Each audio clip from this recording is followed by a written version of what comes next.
Temos o próximo ainda? Tem um último slide que Isso. define a qualidade de 5 formas diferentes, né? Então, o livro do Garvin, Gerenciando a Qualidade, ele mostra que essa estratégia da qualidade ela também pode ser diferente. Então, por exemplo, uma estratégia, faltou um N ali no transcendente. Transcendente, é. Né? Então, transcendente. Existem alguns produtos e serviços que detêm uma excelência inata. Não. Este produto tem qualidade. Por exemplo, se eu lhe colocasse o seguinte,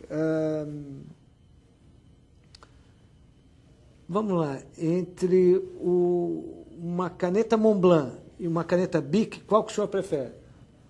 A Montblanc. O senhor tem uma Montblanc? Não. Por que o senhor prefere? Porque é transcendente. Ela lhe traduz uma excelência inata.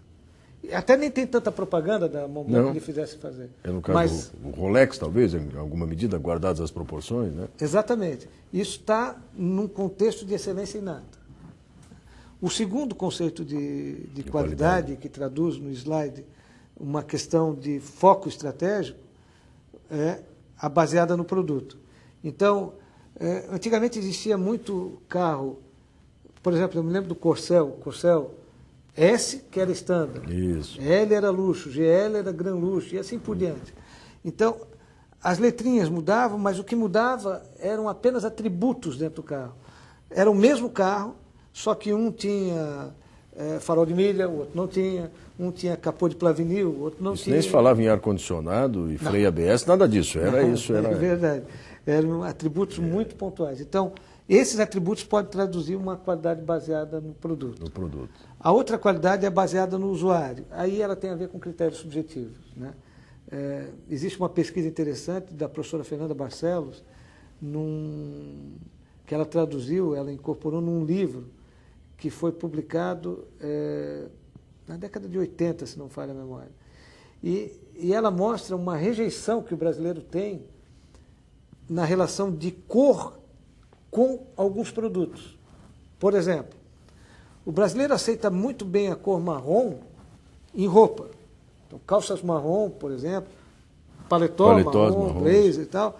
O marrom é muito bem aceito, mas você raramente ou dificilmente vai ver marrom em medicamento ou em carro. Um carro da cor marrom não tem. E esse tipo de situação indica um grau de subjetividade muito grande. Tem um case bem interessante da Renault, que a Renault no Brasil, ela levou 1 ano de estudos para a matriz na França, comprovando que a cor preta em carro venderia mais. No caso do Renault, aquele maior, eu agora esqueci. O Sandero não, o Sandero foi feito... O Renault é mais recente, né? O Sandero é mais recente. Scenic. Scenic, exatamente.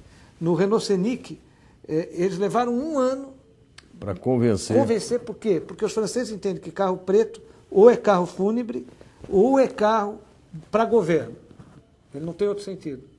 Para político. E há uma rejeição ao carro preto. Eles não aceitavam isso. E, na realidade, a Renault ela introduz com uma certa defasagem o carro preto perolizado, o Scenic, e consegue mercado exatamente com aquela cor. Então, essa é uma questão está relacionada à subjetividade do usuário. Do usuário, né? Veja, em países diferentes a mesma cor, com uma aceitação diferente. A baseada na produção, ela tem a ver com as especificações técnicas. Então, essa cadeira, ela tem qualidade se ela atender o projeto dela. Um determinado móvel, ele é de qualidade se ele é rigorosamente de acordo com as especificações técnicas. E, por fim, a qualidade baseada no valor. Baseada no valor, ela está associada ao quanto eu posso pagar por um determinado nível de excelência. Eu ouvi certa vez, numa concessionária, um cidadão estava trocando o carro e aí ele comentando, tá, mas o que esse carro tem? Ah, ele tem isso, tem aquilo, o vendedor... Tá, mas o que eu quero é andar e levar o meu produto daqui para lá. 4 rodas, motor, marcha, já é não chova dentro. Não chova dentro, está valendo. Então, o que acontece? O que ele podia pagar era um carro de um determinado valor que, para ele, traduzia aquela qualidade que ele interessava, que tem a ver com o objetivo. Então, o que eu gostaria de colocar é que exatamente essa questão da qualidade, ela também entra num enfoque subjetivo. E ela também é um viés da estratégia. A ideia é que essa qualidade não fosse o foco da estratégia, mas uma consequência. Ou seja, que produtividade, lucratividade, competitividade e qualidade estivessem em voga quando estivesse discutindo a estratégia ou definindo a estratégia para a empresa ou até para a vida, né? Muito bem, nós estamos aqui conversando com o professor Mário César Barreto de Moraes, professor titular da Universidade do Estado de Santa Catarina, aqui dentro do programa Oficinas de Gestão, Oportunidades de Desenvolvimento, hoje com o tema Introdução à Estratégia. Também é praxe nas nossas teleconferências, no nosso programa, a gente trazer sempre à discussão questões, perguntas que são elaboradas, enviadas por vocês aí que nos acompanham, alunos dos cursos presenciais ou dos nossos polos à distância. Nosso tempo está quase chegando ao final aqui, temos alguns minutos ainda, professor Mário. Eu queria lhe trazer pelo menos 3 questões que chegaram aqui enviadas pelos nossos alunos. A primeira delas é da Carla, aluna do curso presencial em administração. Obrigado, Carla, pela sua participação. Ela pergunta se estratégia e planejamento estratégico significam a mesma coisa, ou a estratégia já são os planos, as ações para o alcance da missão da organização prevista no planejamento. De certo modo, a pergunta foi respondida no início da apresentação, né, que nós chegamos a comentar. O planejamento estratégico é um tipo de estratégia, né? O planejamento estratégico é uma das estratégias possíveis a uma empresa. De fato, quando eu defino o planejamento estratégico, eu faço em cima daqueles itens que a Carla mencionou. Quais sejam? Primeiro, a definição do negócio. Em alguns planos é definida antes a filosofia, em outros é definido antes a visão. Mas, de qualquer forma, o planejamento estratégico ele acaba sendo consolidado em cima de visão, depois negócio, filosofia, ou visão, filosofia e negócio, depois da definição do negócio, a missão, depois da missão, objetivos, e assim sucessivamente. Tem uma cadeia. O grande ponto do planejamento estratégico é que ele não deve ser entendido como sendo vamos dizer, sinônimo da estratégia. Ok. Certo? O planejamento estratégico é um tipo de estratégia, mas não o sinônimo de estratégia. E ainda hoje, conceitualmente, se entende que planejamento estratégico como sendo a estratégia. Ele é um tipo de estratégia. O senhor me permite, talvez, quer dizer, o planejamento estratégico, ele reúne uma série de indicadores, de elementos que podem, inclusive, me levar a definir uma estratégia. Né? Quer dizer, ele reúne o ambiente externo, o ambiente interno, ameaças, oportunidades, que vão me trazer conjuntos capazes de me permitir tomar a decisão. E tomar a decisão significa, a grosso modo, enfim, em última análise, a definição da estratégia. Isso que você colocou é tão certo em alguns momentos, que para alguns autores o planejamento estratégico é um instrumento. É um instrumento. E não a estratégia. Mas são várias as definições. Mas é uma forma de estratégia. É uma forma de estratégia, muito bem. O José, do Polo de Lages, também traz uma questão que a gente acabou referindo, mas acho sempre importante, sobretudo, a gente valorizar essa interação, essa participação dos alunos. Obrigado, José, você que é do Polo de Lages aí. O que é a eficiência operacional? Ela tem alguma relação com a estratégia? A gente falava agora há pouco, o professor, inclusive, fez questão de destacar eficaz, eficiente, efetiva e encantadora, o encantamento. Né? Vamos reforçar um pouquinho isso, sobretudo ao José que nos manda essa pergunta? Pois não. Bom, a eficiência, tem alguns conceitos para a eficiência, é interessante isso. Se nós pegarmos algumas ciências, nós teremos conceitos diferentes, por exemplo, para a efetividade. A eficiência, essencialmente, ela é a utilização de todos os recursos disponíveis de forma correta. Esse seria um conceito mais genérico de eficiência. Eficiência tem a ver com os meios. Eficiência tem a ver com fazer bem feito. A estratégia pressupõe que haja um indicador ou uma definição de eficiência na sua elaboração. Já a eficácia, ela tem a ver com os resultados, ela tem a ver com os fins. A estratégia tem a ver com aquilo que eu estou querendo alcançar, ela tem a ver muitas vezes com o objetivo. Vamos tentar diferenciar os dois, no caso específico da pergunta. Um time de futebol joga bem, o ataque é bom, ele chuta a gol, ele é eficiente. O time está articulado, ele corre para todos os lados, os laterais avançam e recuam, a defesa ela protege bem o gol, enfim, ele é eficiente. Todos os jogadores trabalham em conjunto, mas se ele não fizer gol, ele não é eficaz, ele não deu resultado. Então, a eficiência é o meio. Daí o porquê muitas vezes se associa a eficiência com a produtividade, ou com uma estratégia de produtividade, né? No call center, o resultado é aferido de fora para dentro. Então, o que acontece? Dentro, é fundamental controlar a eficiência ou a produtividade.